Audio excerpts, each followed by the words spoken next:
The Phantom Fleet. Commander Ilara Voss stood at the viewport of Proxima Station, her reflection ghostly against the backdrop of stars.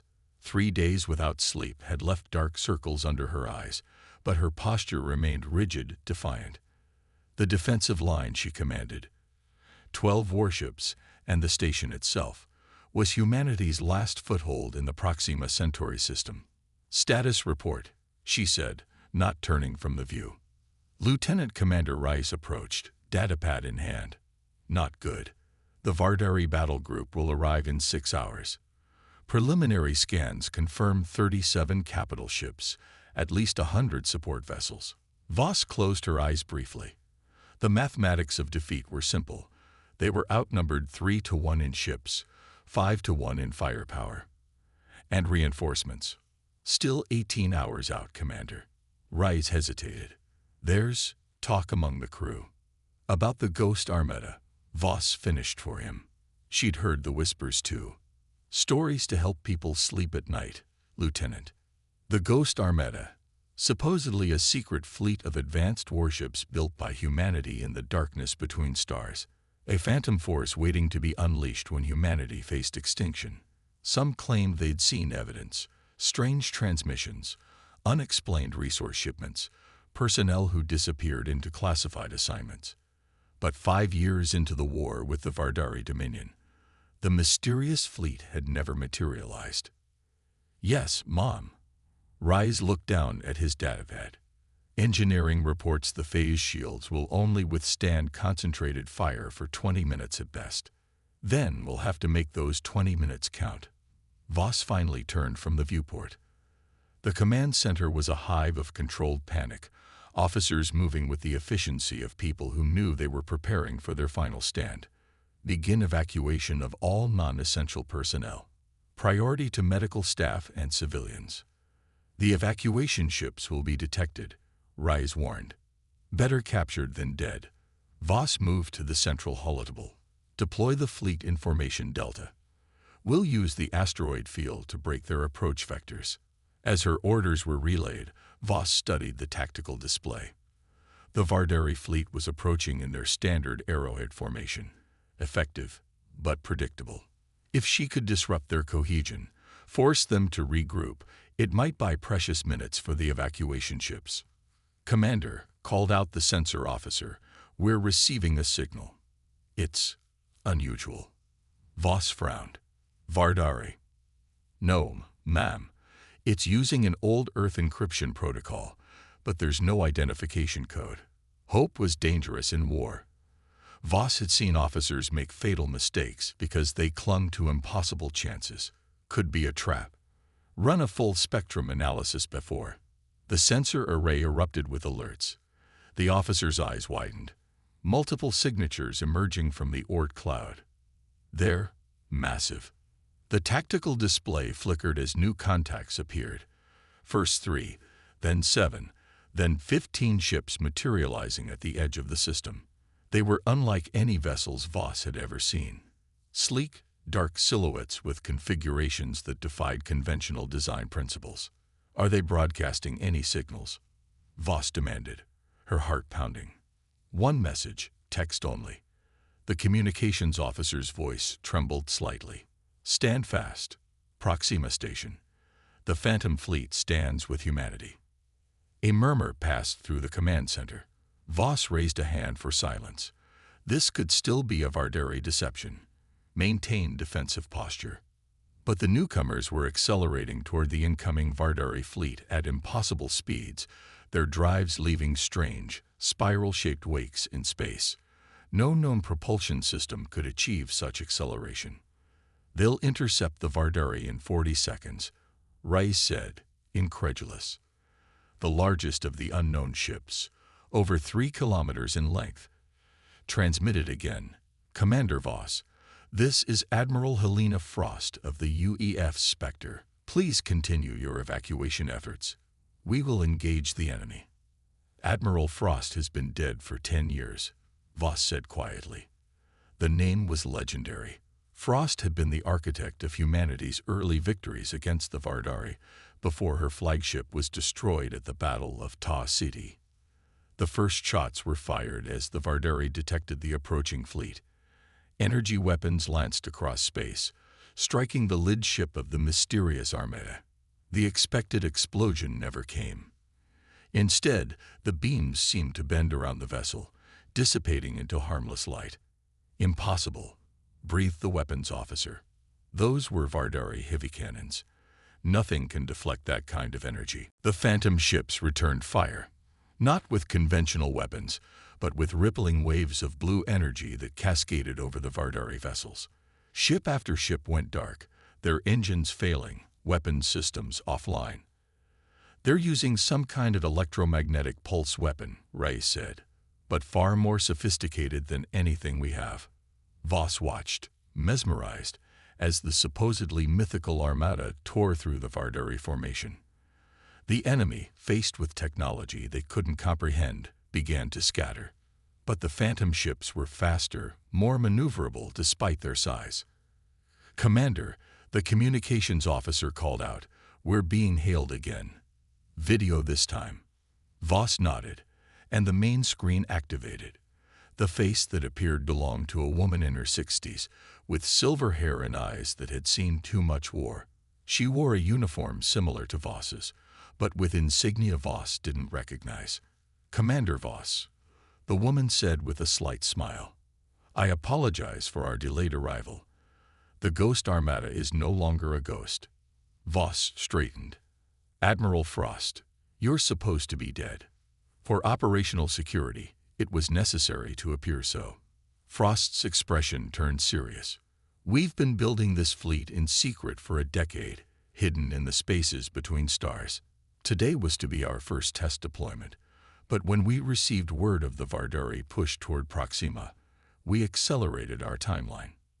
The tactical display showed the Vardari fleet in disarray.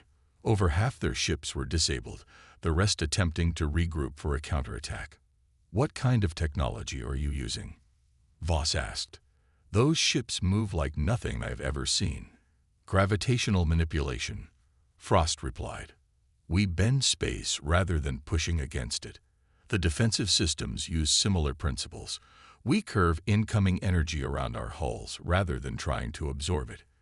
A great cheer erupted in the command center as the Vardari flagship went dark, its massive form drifting powerless through space. Frost continued. "The Vardari believed they could break humanity's will by overwhelming force. They never understood that desperation breeds innovation. Every defeat we suffered taught us. Every world we lost became motivation." Voss found herself speechless for perhaps the first time in her military career. The Ghost Armada, the desperate hope that had sustained so many through the darkest days of the war, was real. "We'll need to coordinate our next moves carefully," Frost said. "This is just the beginning. The Vardari will adapt, and we need to be ready." "My station and fleet are at your disposal, Admiral," Voss replied, newfound energy coursing through her. "What are your orders?" Frost's eyes gleamed with determination. "First, we secure this system. Then, Commander Voss, we take back everything they've stolen from us. World by world, star by star." As the remnants of the Vardari fleet retreated in disarray, Voss finally allowed herself to feel something she had almost forgotten. Hope. The legends were real. Humanity had found a way, as it always did, to defy the impossible. The Ghost Armada had emerged from myth into reality, and with it, the tide of war had finally turned. Legends among stars. Supreme War Master Krell Dorzak of the Vardari Dominion paced the command deck of his secondary flagship, the Inevitable Conquest. His primary flagship, the Pride of Vardaris, drifted powerless nearby, its systems completely unresponsive to restoration attempts. "Impossible," he growled, mandibles clicking in agitation.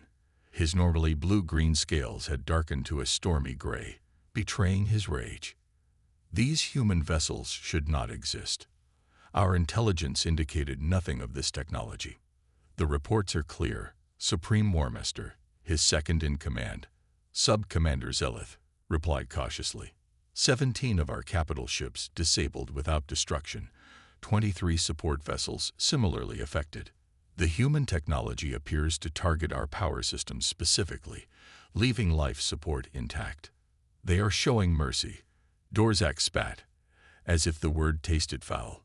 A weakness we will exploit. The tactical display showed the mysterious human fleet forming a defensive perimeter around Proxima Station. The ships moved with unnatural precision, their formations shifting like the synchronized movements of predatory shoal creatures from the Vardari homeworld. Our long-range sensors have completed their analysis, Seleth reported. The human vessels appear to be manipulating gravitational fields in ways our science deemed theoretical at best. They're creating localized distortions that— Spare me the scientific details, Dorzak interrupted. Can we counter it? Not with current technology, Warmaster. Our weapons cannot penetrate their defenses, and their ability to disable our ships without destroying them suggests a technological gap we cannot overcome through conventional means. Dorzak's inner eyelids flicked in contemplation. The Vardari Dominion had conquered 12 species across 3 spiral arms of the galaxy.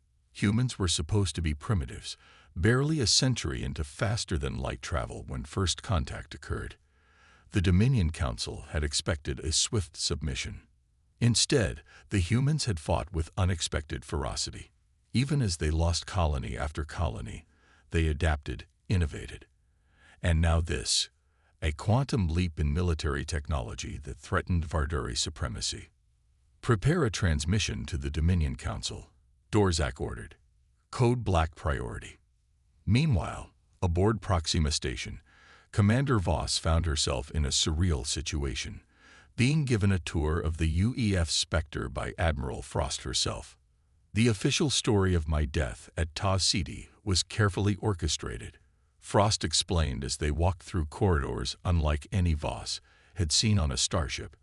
Rather than the utilitarian design of standard UEF vessels, the Spectre's interior featured curved walls and flowing lines that seemed almost organic. The Vardari had to believe they'd eliminated our most experienced commanders. While you built this fleet in secret, Voss finished. But how? The resources required. Hidden mining operations in uninhabited systems, manufacturing facilities disguised as research outposts, and yes, significant diversion of resources that would otherwise have gone to the conventional war effort. Frost's expression darkened. Difficult decisions had to be made. We sacrificed battles, even campaigns, knowing that without a technological breakthrough, the war was ultimately unwinnable.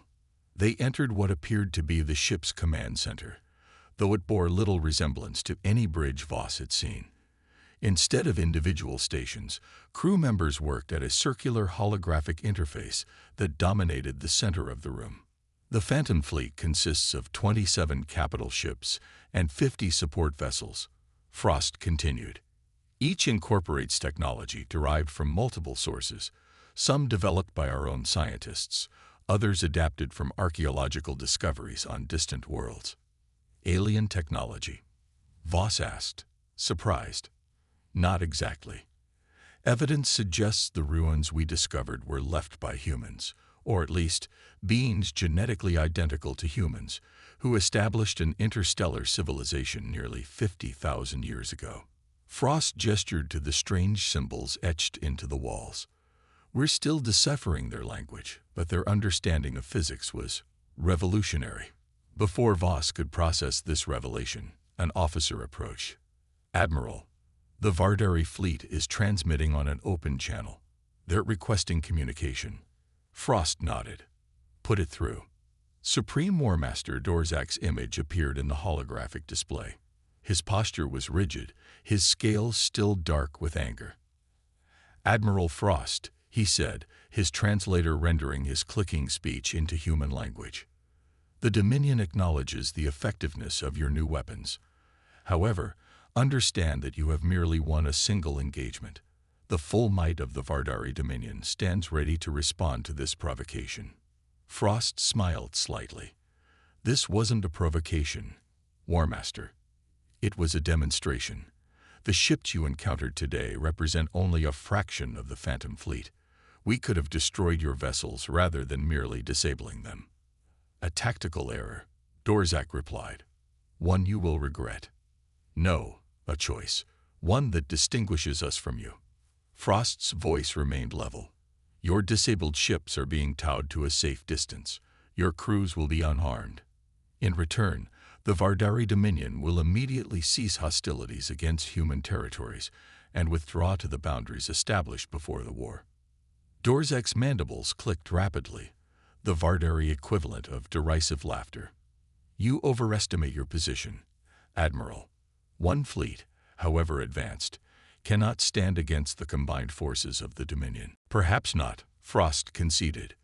"But we don't need to defeat your entire civilization, Warmaster. We only need to make victory too costly to pursue." She gestured, and the holographic display changed to show a star map of Vardari territory.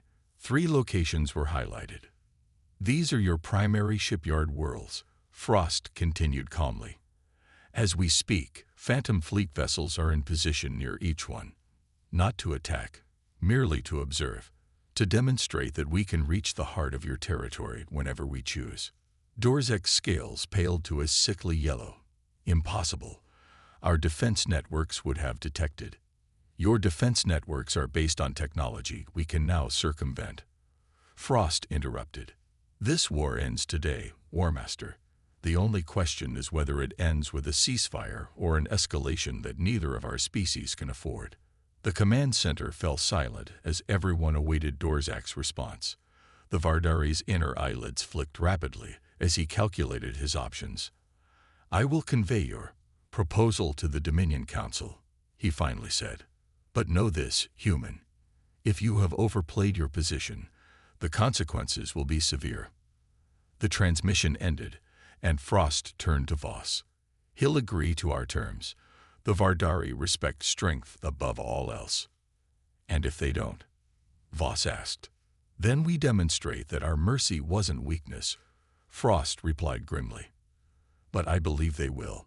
The Vardari conquered because we seemed easy prey. Now that we've shown teeth, they'll reassess." Over the next 24 hours, the prediction proved accurate. The Vardari Dominion, faced with a technology they couldn't counter and evidence that human ships could penetrate their defenses at will, agreed to an immediate ceasefire and withdrawal to pre-war boundaries. As news spread throughout human space, celebrations erupted on every world and station. The Ghost Armada, long dismissed as desperate fantasy, had not only proven real but had single-handedly changed the course of the war. 1 week later, Commander Voss found herself in an unexpected position, promoted to captain and assigned as liaison to the Phantom Fleet. Standing on the observation deck of the Spectre alongside Admiral Frost, she watched as the stars streaked past at speeds no conventional drive could achieve. "Where do we go from here?" Voss asked. "The Vardari have withdrawn, but there are other threats out there." "Indeed," Frost agreed. "And mysteries to solve. Those ancient human ruins I mentioned. They're scattered across dozens of worlds, suggesting an empire that spanned this entire sector of the galaxy. Something caused their collapse, and whatever it was, it might still exist." "You think there's a connection between their disappearance and the other aggressive species we've encountered?" Frost nodded slowly. "I believe the galaxy operates in cycles, Captain. Civilizations rise, reach a certain technological threshold, and then face a common challenge. The ruins suggest our ancestors faced that challenge and failed. We have an opportunity to succeed where they did not." The ship's gravitational drive engaged, creating a spiral distortion in space-time that carried them faster than light could travel. "The Phantom Fleet was built to save humanity," Frost continued. "But perhaps it's meant for something greater, to break a cycle that has repeated for millennia." As the Spectre accelerated toward distant stars, Captain Voss realized that what had seemed like an end was really just a beginning. Humanity had survived its trial by fire and emerged stronger, more unified. The legend of the Ghost Armada had become reality, and with it, humanity's place among the stars was forever changed. What had once been whispered as desperate hope in the darkness of defeat was now a beacon lighting the way forward. The Phantom Fleet sailed on, carrying with it the indomitable spirit that had defined humanity since it first looked up at the stars and dreamed of reaching them. Not just survivors anymore, but inheritors of a legacy older than recorded history, and architects of a future limited only by imagination. Not just survivors anymore, but inheritors of a legacy older than recorded history, and architects of a future limited only by imagination.